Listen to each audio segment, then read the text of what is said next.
Cell phone rings. Hello?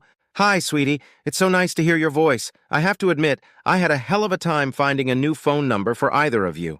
So, how are you doing over there? Linda purred, trying not to show her excitement and at the same time trying to hide the fear and longing she was actually feeling. Stacy hesitated for a couple of moments before deciding to reassure herself just in case. I'm sorry, who is this? Oh, for God's sake, Stacy, it's me, your mom. I'm sorry I didn't call sooner, but God, I expected you to at least recognize the voice of the mother who has loved and raised you for over 17 years, Linda said in a now rather upset voice. Stacy smiled with the corner of her lips. In fact, she had realized that the call was from her mother, but she had decided to be careful. Her caution had the advantage of giving her absent mother an emotional scarecrow without seeming too rude. "Oh, hi, Mom," she finally responded. "You caught me off guard and I was just being, careful. I don't want to get caught up in some phone stalker." Stacy paused again and, after a little thought, decided to object to her mom's remark about having loved and raised her for over 17 years. The girl held herself in check, but she wasn't going to give up her displays of polite barb in the conversation. "Mom, I don't think the last 3 years can be considered your raising or loving. I was almost 14 when you left us, and this call is the first word from you in 3 years. And now I'm 17, and it's been long enough since I've felt your motherly love." Linda sighed heavily. "I'm so sorry, Stacy. It was so complicated that I felt like I had to leave. But enough about that. Believe me, I really did call to see how you were doing and maybe talk to your sister and brother if they're around. Now that things have settled down, I plan to be much more available to you. I hope we will resume our communication, my girl, and that you will be able to take advantage of being the daughter of a well-to-do mother. Now that Frank and I are married, I can do so much for all my children now. You, Rachel, and Josh. Our current life is so much better than what it was when I stayed with your father. Don't get me wrong, baby. Your father is a good man, but he just couldn't provide us with the kind of life that Frank lavishes on me. Now he spoils me every day, and I love it." Linda's voice was filled with rapturous joy. "So now I want to show you children what a real life is like, the way it's supposed to be. At the same time, I'll be able to make up for those awful years when we were all barely making ends meet, given your father's meager income. And yes, I hope it will make up for my having to suddenly,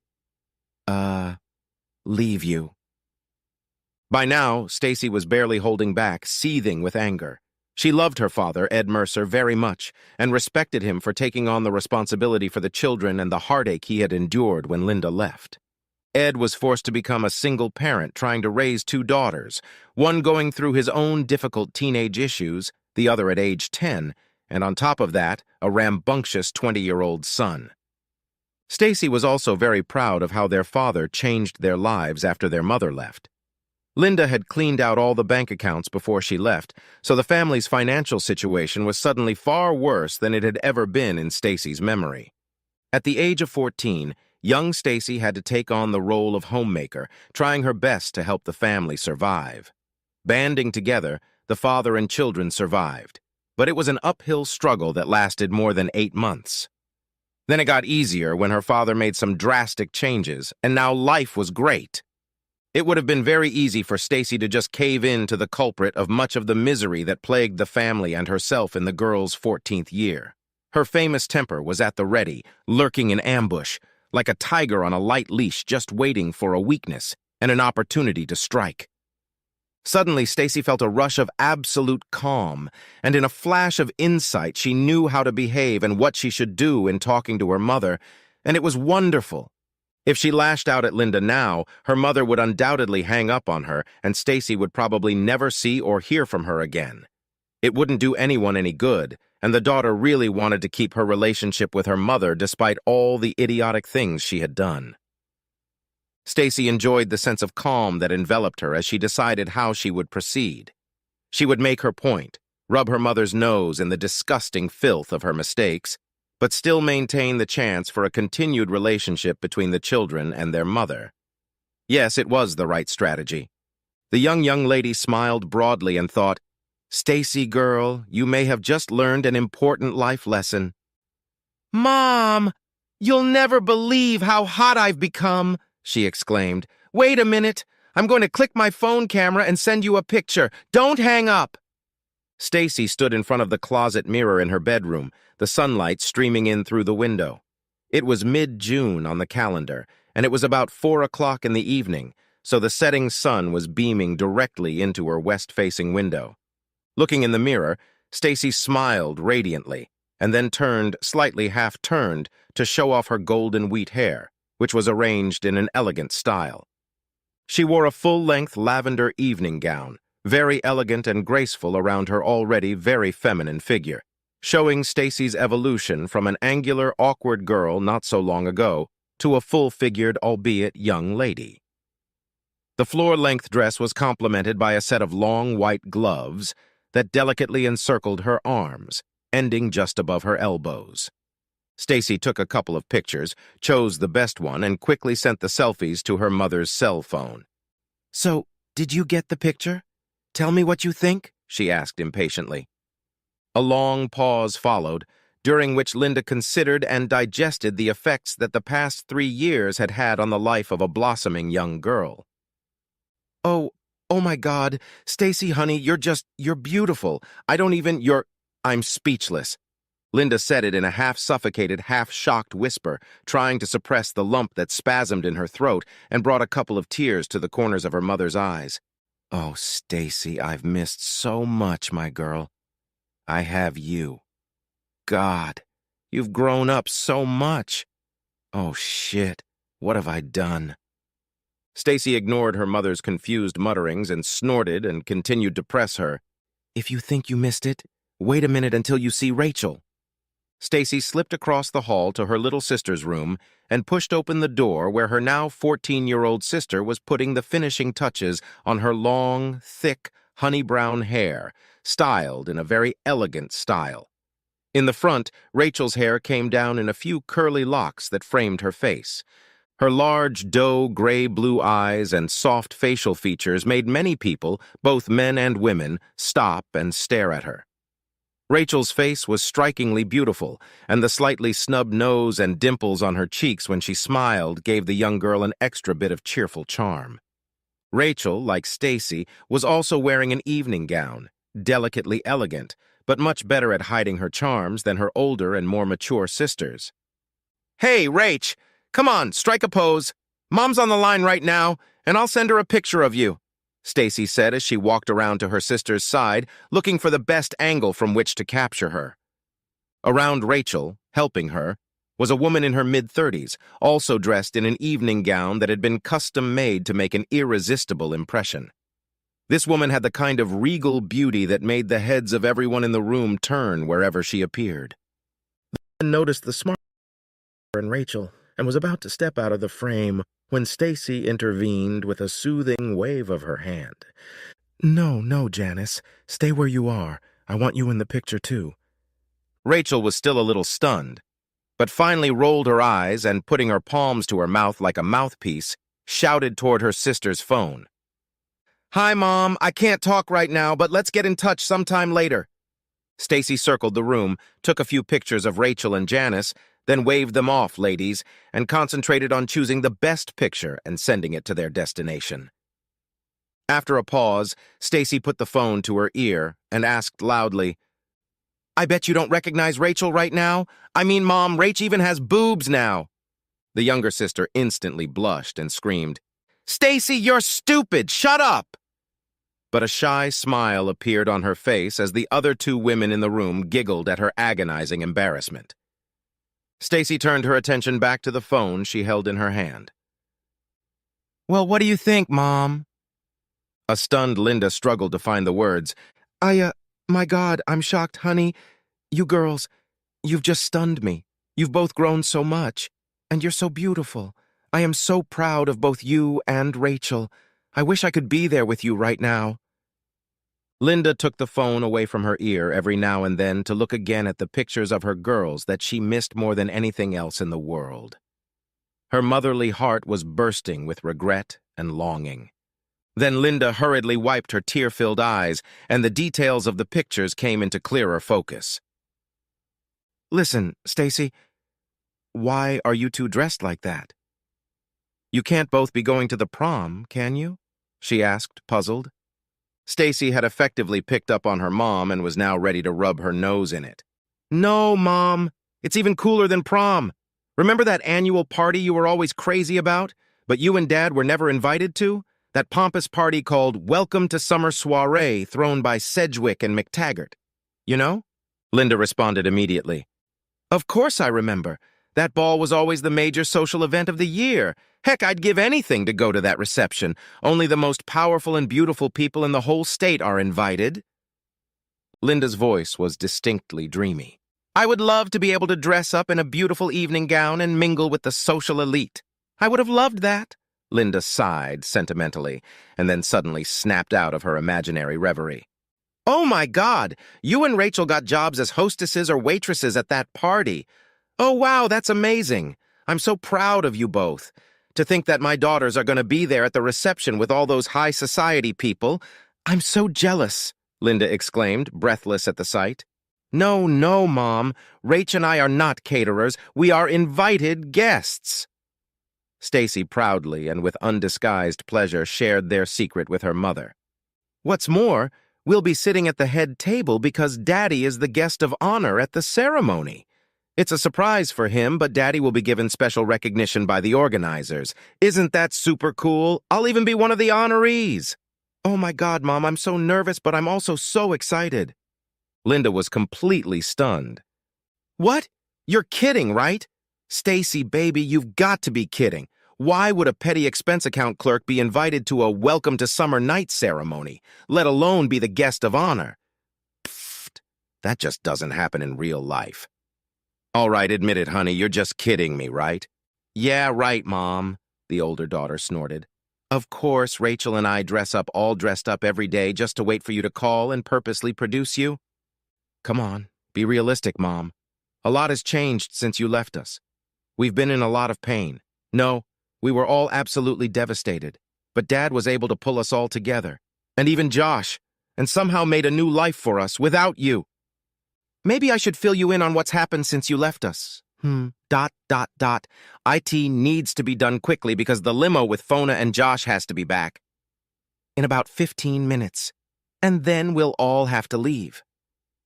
Stacy took a deep breath to suppress her anger before she began her account of their life after Mom. Dad was practically destroyed when he found out you were doing it with some old fart in your bed with him. You kind of disappeared right after he found out about everything and threw it in your face. So personally, I think you were already planning to run away. You just had to move up the date a little bit. At this point, Linda interrupted her daughter's story by whispering, I'm sorry, Stacy. I didn't realize you knew about what happened between your father and I. But yeah, after your dad found out, I felt like I had to leave. What was the point of me staying? Oh my God, he even had pictures of us.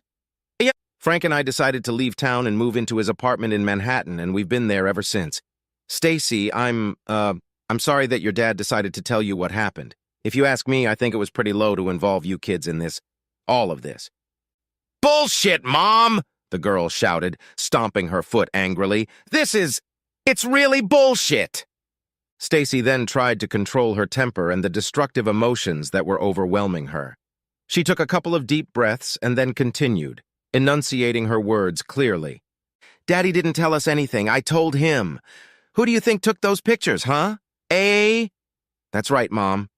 Rachel and I came home that day and everything was quiet except for some strange noises coming from your bedroom. I told Rachel to wait downstairs and I quietly went upstairs to see what was going on.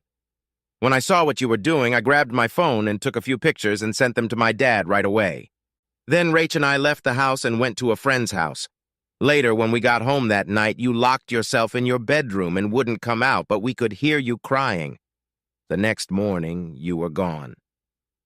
So the last picture of my loving mother that still stands before my eyes is of her lying on her back under some disgusting old man in my father's bedroom. Come on, Mom. Tell me I didn't need therapy to get those nasty images out of my head. I'm glad you two at least covered your bodies, or I'd probably still be seeing a therapist. I can't believe you're the one who betrayed me, Stacy. How could you do that? Linda exclaimed with a mixture of frustration and indignation. I don't think this is the time or place to exchange lines about betrayal, Mom. It would be a rather unequal match, don't you think? I could turn my fire hose on full blast against your water pistol at any moment, if you know what I mean. Not to mention what Rach and Josh might have to say to you. So do you want to summarize the last 3 years or not? On the phone with her mother, Stacy was inwardly amazed at her own composure and how sensibly and thoughtfully she'd handled the situation. It occurred to her that she had really grown and matured over the past few years. Linda realized at that moment that in order to have any kind of relationship with her children in the future, she would have to go through the hellish gates of responsibility for her actions and their consequences. This was not going to be an easy task for her at all. A few gifts and meetings with her children would not automatically fix the situation. It would take something more than that. Her children had to accept the inevitable and adjust to life without her. Linda really wanted to know how they coped, but to do that, she needed to hear what they thought of her decision and how they felt about their mother's life choices. Did they all really hate her? There was no time for escapism now. If she retreated now, she would likely lose them, and possibly forever. But if she wanted to rebuild the relationship, she would have to accept their feelings and let their fervor shine through. Is she ready for that? Was it all worth the pain she knew would surely come later? Linda pulled herself together. Her voice in the phone receiver was soft and remorseful. Yes, Stacy, you're absolutely right. I suppose at some point we'll have to sit down and discuss all these issues in detail, but first, right now, we need to get back to some reasonable forms of communication. I called to reestablish contact with you, my children, and that would be a good first step, wouldn't it? There you go. Now let me find out how your life has turned out since I left. Stacy couldn't wait to tell her mother what new things had happened in the family's life since she had disappeared, so she rambled on. Mom, you just won't believe what happened. It was like a romance novel, or even a fairy tale. Anyway, after you left, Dad was depressed for months, and it was really bad. Very often when Rachel and I got home from school, I would make her stay outside while I went inside and checked to see if I would find Daddy dead or something. Every time the phone rang, I jumped up thinking it might be a call from the police or the hospital or somewhere worse. I told Josh that he needed to pull himself together and stop drinking and partying because I couldn't be the only one in the family trying to keep it together somehow. I think he was really trying to get a grip, but there was little real help from him. Eventually, one day Dad started reading books on how to get over breakups and grief and all that stuff. Often at night, he would just lock himself in his bedroom and Rach and I would hear the keys clicking on his computer keyboard. He was writing, pouring out his thoughts and feelings, and I think it helped him a lot. By the way, Mom, do you remember how overweight Dad was? Well, he started getting up early in the mornings to run and even shook the dust off the treadmill and weight machine and started using them regularly. I thought he was trying to get himself to start living life to the fullest again, and that was wonderful news. Stacy paused and thought for a moment, then said, I'm guessing you probably don't want to know all this stuff about Dad, but it's really important in the overall scheme of what I'm trying to explain to you about our lives. So I apologize if it's not what you'd like to hear about, but, by the way, Dad is looking pretty hot right now. Even over the phone, it was clear that Stacy was smiling. No, it's okay, honey. I really needed to hear about it, but thank you for taking care of me and telling me how things have been going for you.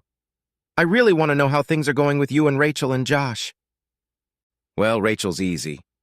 After what happened, she kind of shut down and withdrew into herself and stayed in this, kind of detached for quite a while. She's almost back to her old self now, and you wouldn't believe how well she's doing. A lot of that has to do with Janice. She and Rachel have really hit it off. Linda looked at the picture on her phone again and zoomed in, this time paying special attention to the woman who was helping Rachel get dressed.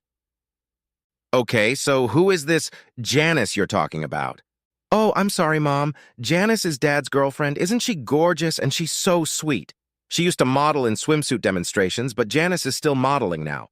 She really helped Rachel come out of her shell, and now supports her aspirations to start a career in the modeling world. Stacy perked up, nearly bouncing on her bed when she remembered something. Oh, by the way, Mom, you should definitely buy a copy of last month's Teen Fashion World magazine. There's a picture of Rach on the cover, and she looks absolutely gorgeous. She's really becoming a sought-after model lately. What? How? When did all this happen? First your dad hooks up with a girl half his age, and now she's selling your little sister to some dirty photographers. If I find out she's taking cheesecake pictures, I'll press charges against your father and Janet or whatever her name is. A furious Linda nearly choked on her indignation. Stacy waited for a response to diffuse the situation, realizing with certainty from whom she had inherited her temper, and then spoke very quietly for good measure. Mommy, listen. Dad and Janice are very, very caring and cautious about any modeling work Rachel or I do. At least one of them is present at every shoot we do. And before they do, they insist that the photographer sign a strict contract with Daddy that no picture will be taken without Daddy's permission and approval. Do you really think Daddy would let any of us do anything even remotely resembling cheesecake?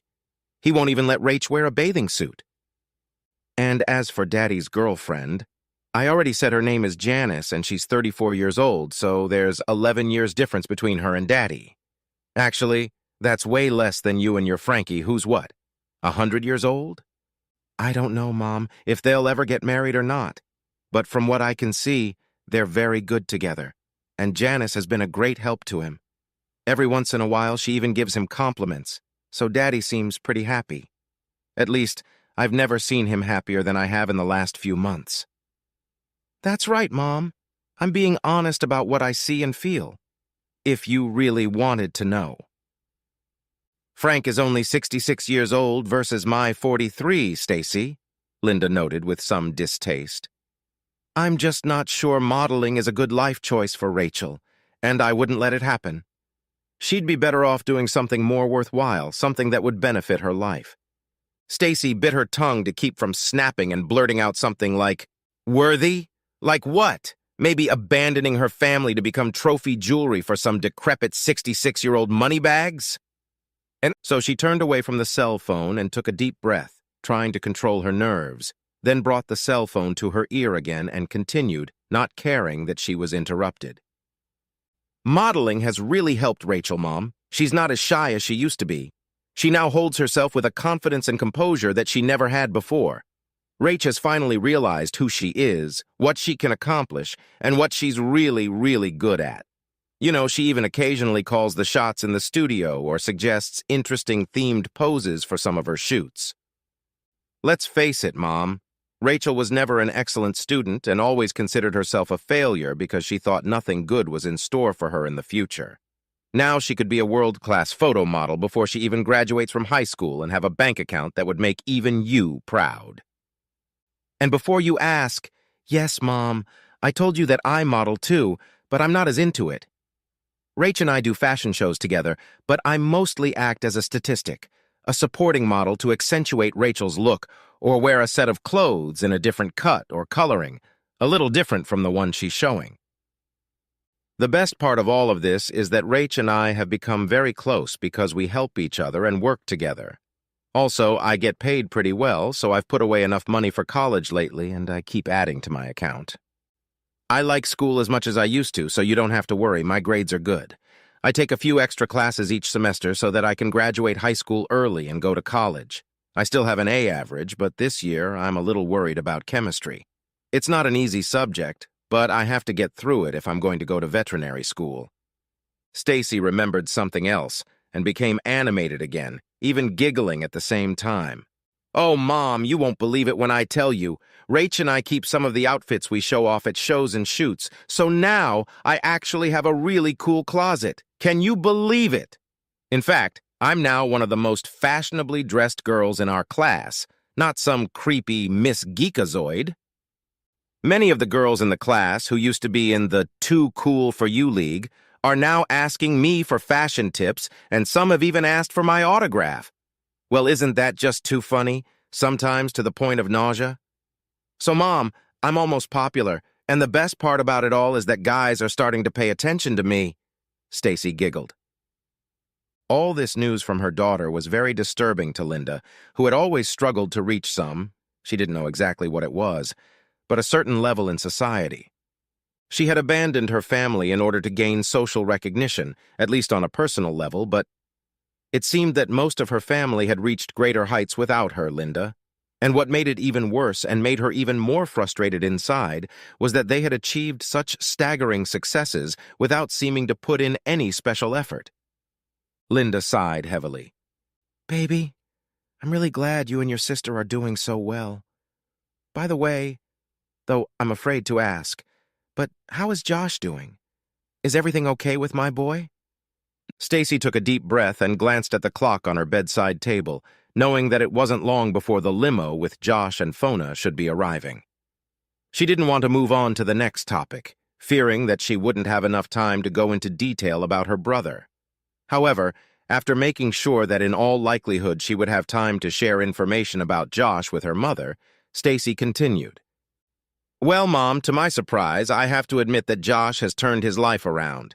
You know he was pretty wild even before you left, and after you left he continued to drink and party with his buddies even more.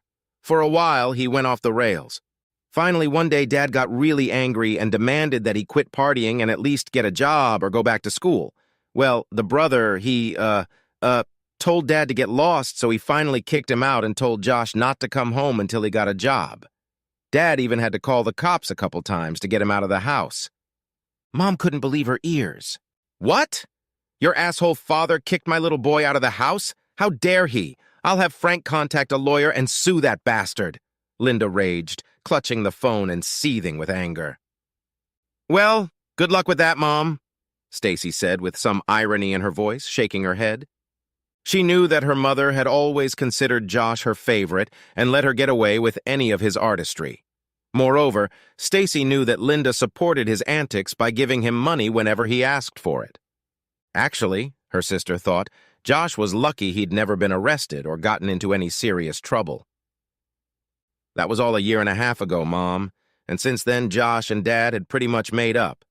Josh parasitized his buddies for a while longer, but even they got tired of supporting his lazy ass, so they kicked him out too. He lived on the streets for a while, but eventually he decided he didn't like it, especially when he saw that the three of us were doing so well. Anyway, one day Josh came to Daddy, apologized, and said he wanted to come home. Dad stuck to his earlier stance, saying, "Get a job first," so Josh got a job on a roof repair crew. After that, he finally came home, but Dad made him pay his share of the living expenses to show him what it meant to be an adult. Stacy grinned. It was pretty funny listening to him whine about his hard work and having to pay for food, rent, and his car, after which he had no money left. Dad to this always told him that this is how the real world works and to get Josh used to it.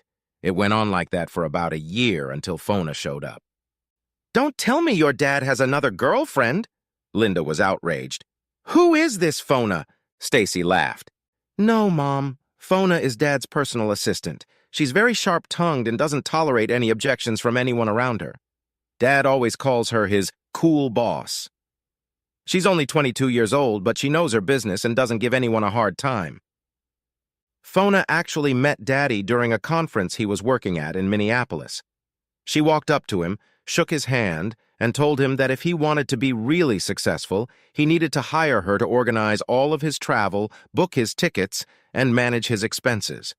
She then handed Dad her resume and told him to call her when he was ready to get serious about his career. Dad was impressed with her determined business approach and determination and hired Fona right away. She now lives with us, and Dad jokes about having his own harem at home. Ha ha ha, that's really funny. Stacy laughed. Fona has really been instrumental in helping Daddy develop his new career. She's like a dear big sister to me, and we all love her very much. If you ask me, Mom, Fona is a real cutie from Norway. She's 5'7", cool haircut, short blonde hair, and light blue eyes. Poor Josh saw her for the first time and immediately fell in love with her. But the clever Fona told him, as she said, that she wasn't going to date anyone who hung around like, well, who had no purpose in life, so suddenly Josh had unprecedented motivation. Stacy's voice took on a certain kind of solemnity as she broke the latest news about her brother to her mother. "Now for the most important thing, Mom. You're probably going to be shocked, but 4 months ago, Josh enlisted in the Air Force and will soon be heading to California to language school in Monterey, where he'll be learning Russian. Well, I guess so." "What? AIR Force? Language school? Russian?" "Holy shit!" Linda gasped in holy horror. This was beyond her comprehension. Chuckling quietly at her mother's reaction, Stacy continued, "It's just mind-boggling, isn't it? Josh is at Lackland Air Force Base waiting for his clearance, so Dad asked him to take some time off to come home and attend a party in his honor. By the way, Fona has started to take a softer attitude toward him, but still won't admit that she and Josh are a couple. But we girls can tell she's fallen in love with him, too. Fona isn't dating anyone else, and these two spend hours chatting on the phone when they get the chance. That's so sweet. Josh, he looks like he's, smitten. Yeah, and he has a plan to finish language school and go to college to get his degree and become an officer. Can you believe it, Mom? My perpetually crazy brother is suddenly a military officer. To anyone who's ever known him before, that sounds really crazy. How strange what love can make you do, isn't it, Mom?" Smiled at Stacy's subtle stiletto slip to her mother while innocently discussing her brother's future plans. Suddenly, a baritone was heard in the background singing "Pipe Dream." Stacy laughed, jumped off the bed, and sprinted out into the hallway outside her bedroom. "Oh, Mom, you have to hear this!" she blurted out into the phone. The girl stretched out her hand with the phone in the direction of the man's voice, just as a series of wolfish wails and moans from the women's voices rang out in unison with it. Then, with laughter in her voice, Rachel screamed, "Pop! Sing my favorite song, Far, Far Away." Janice joined her. "Don't you dare shirk your day job," Stacy added. "Daddy, why don't you take this with you on the road? I think the bus leaves in 10 minutes. In the background of the laughing girls, Ed's voice of feigned indignation could be heard breaking out, "Girls, you're killing me. What kind of life do I have? No respect in my own family? I've had enough. From now on, all you rascals are off my Christmas list." A new burst of laughter was immediately followed by a three-voice chorus of women. "We love you, Daddy." And a male promised that it's okay, they're back on the Christmas gift list. After that, Stacy went back to the phone, continuing to giggle.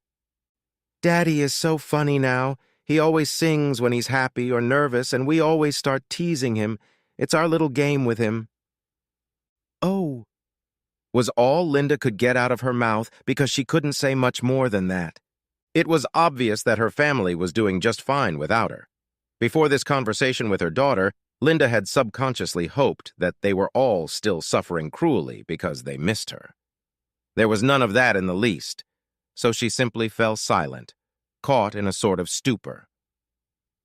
Stacy picked up the thread of the conversation and continued her narrative. "Dad doesn't know he's going to be the guest of honor tonight, but he's already a little nervous because he and Jack McTaggart are going to play a couple of guitar duets with the band. You know Dad and his bluesy guitar stuff, right? Here we go." After he and Jack became kind of buddies, they discovered that they both love to play guitar, and since then they get together almost every week to stretch their fingers on the strings and drink some beer. "Mom, you should hear them joking about how they're about to become rock stars. Ha ha ha." They're actually pretty good, though, but they do their jams just for fun. Tonight is their first public performance, and I'm sure it will be fun. Can you imagine Daddy in a tuxedo playing guitar on stage? Stacy grinned, imagining the picture in her head. Upon hearing this stunning news, Linda was once again stunned. "Stacy, what are you talking about? Your father and John McTaggart are friends, did I hear right? That John McTaggart? Why, how did this happen?" Stacy smiled inwardly again, with some snickering. She knew that her mother held the McTaggart family in high esteem and had a deep piety for their wealth and power. She also remembered that her mother had always wanted to meet the McTaggarts in person, and now Stacy's father and Jack McTaggart had not only met, but were practically best friends. Stacy also liked the fact that the rich and famous head of the family insisted that members of the Mercer household refer to him simply as Jack, rather than the officious Mr. McTaggart. In fact, in live conversation, Jack turned out to be quite a nice man who played an important role in the beginning of Ed's writing career. "Yes, Mom. That John, or Jack, as his close friends call him, is McTaggart," Stacy confirmed. "It all started when Dad wrote a couple articles about how a man can survive and rebuild his life after a traumatic event, like losing everything when a cheating wife leaves you and runs off with her new boyfriend. When a couple of small magazines bought his articles for publication, Dad was just thrilled. Then, I believe Jack read Dad's articles, contacted him, and asked him to give a motivational speech at one of McTaggart Corporation's staff meetings. We all here thought Dad was going to have a heart attack when he heard about Jack's offer. Dad prepared a lecture based on his articles and gave it at the staff meeting. The speech went very well, and he received a lot of warm feedback and thanks from people, and Jack hired him again, this time to give a speech at the company's annual shareholders meeting. After this new success, Dad started getting offers to speak at other meetings from various companies represented by the board of directors, and from that point on, things went from bad to worse. Dad began to write more and more. His articles were published in more well-known and larger magazines, and soon he decided to quit his old job to devote all of his time to writing and public speaking. Jack continued to introduce Dad to important people. They began to socialize more often, and soon discovered that they both enjoyed playing blues and rock guitar. Because of the music, he and Dad bonded even more and have been friends ever since. Stacy took a long pause to give her mother time to digest everything she had heard. After all, this was an amazing turn of events in their lives. "Your father is a writer now? Really? An author? A published writer? Your father and my ex-husband are now published in magazines?" A dumbfounded Linda struggled to get her head around the paradoxical-sounding concept of her former loser suddenly becoming a successful man. Secretly, she hoped it wasn't paying so well. Meanwhile, from the first floor of the house came the sounds of some sort of activity. People were arriving. There was a muffled hum of conversation and light laughter. A strong new male voice stood out, along with a much softer female voice. Stacy saw Janice leave Rachel's room and head toward the stairs leading to the first floor. It wasn't hard to guess that she was heading downstairs to act as hostess of the house for the new arrivals. Suddenly, Stacy remembered an item on tonight's agenda that she had almost forgotten about. "Mom, I'm going to have to get going soon. Jack and Mona McTaggart are already here. They're here with the photographers to take pictures for the newspaper's society column and the special photo book they publish and sell every year. There will be a detailed photo report of the magical time the invited people have at their summer soiree. If you ask me, personally, that pathos makes me want to puke. But I think the sales of this anthology bring in a lot of money for charity, so in the end, it's a good cause. And we, the people in the action, feel so warm and good, like we're some kind of celestials," she snorted. There was a touch of sarcasm in Stacy's voice, for she did find the event overly pretentious and overly indulgent of the vanity and narcissism of its guests.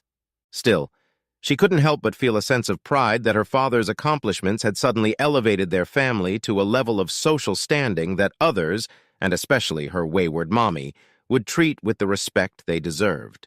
Linda was quick to defend this high society practice.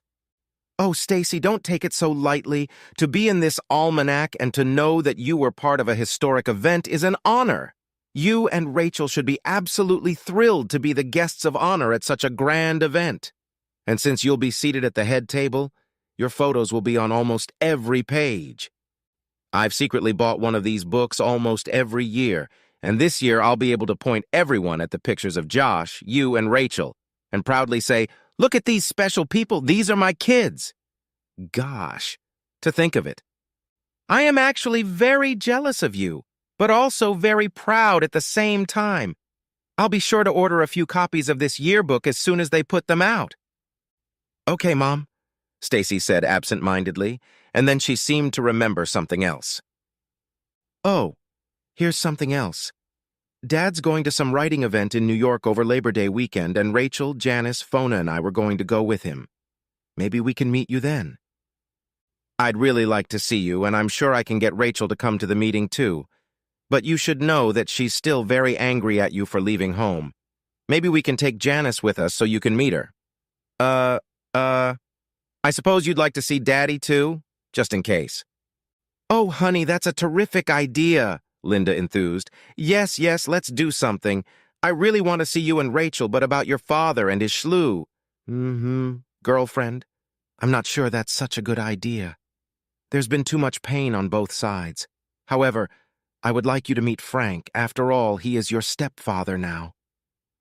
Hearing the last phrase, Stacy stuck her finger in her wide-open mouth with her tongue out, mimicking gagging, and then said, Well, no way, Mom. I still have nightmares about you and your Frankie puffing on each other. Brrr. So the only way I can meet him and you is if Dad and Janice are there too. I think that would be fair. Linda wasn't happy with the way her daughter answered, but did her best to hide her emotions to continue the conversation. Okay, we'll see how it works out, Stacy, but let's not spoil our common goal, which is for us to finally see each other. I'm already looking forward to seeing and hugging you and Rachel again, so let's focus on that, honey. By the way, coincidentally, the New York Literary Guild is having a Meet the Book Authors Day over Labor Day weekend, and Frank is using his influence to get us tickets. I'll press him to get tickets for all of us, Mother promised. Captivated by the upcoming prestigious event, Linda excitedly told her daughter about her plans. This biennial is going to prove to be a very high-profile event.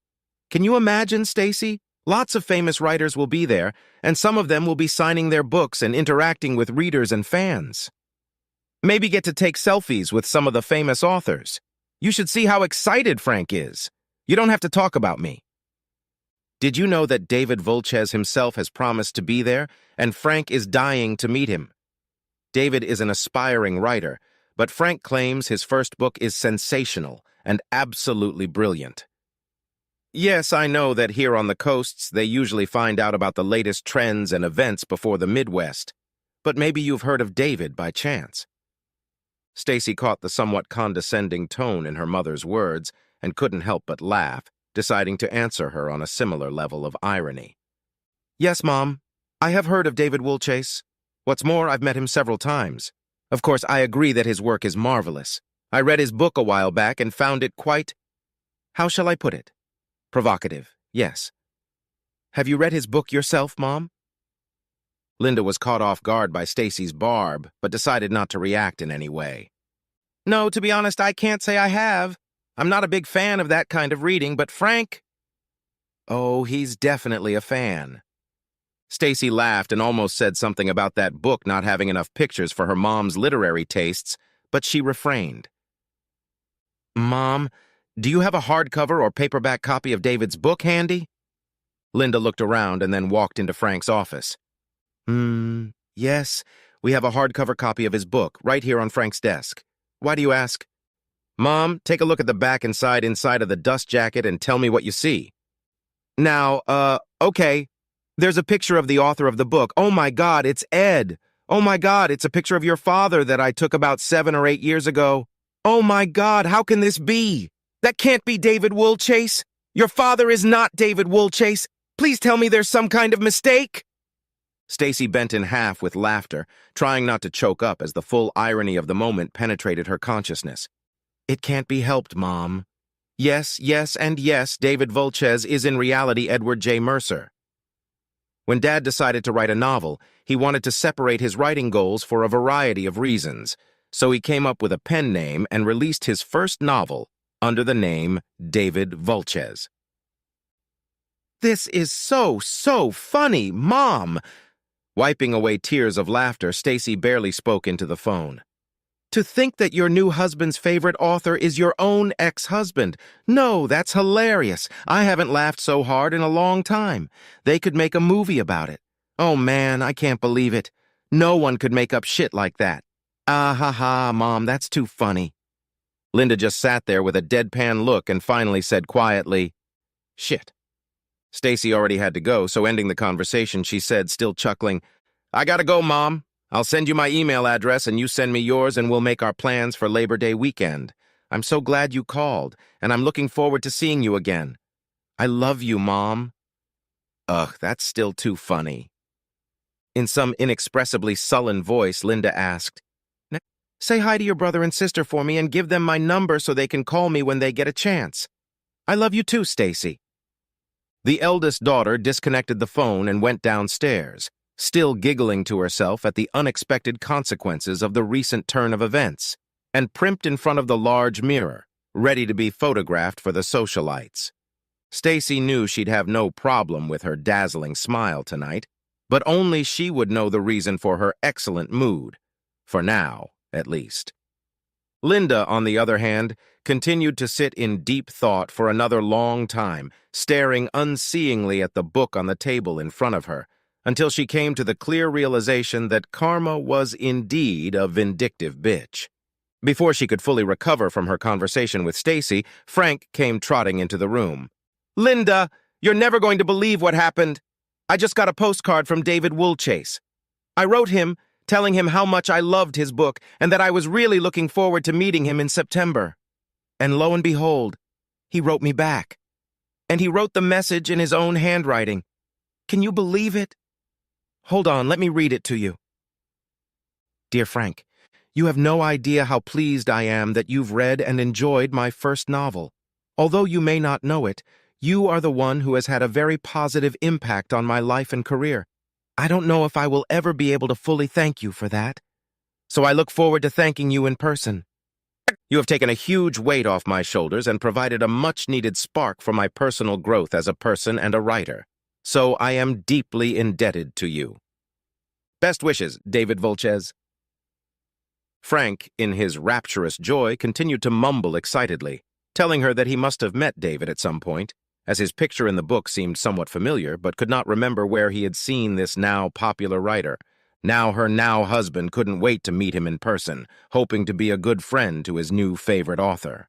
All this time of tumultuous joy and bustle around her, Linda continued to grow more somber and depressed, as Frank's words sunk deeper and deeper and faded into her mind.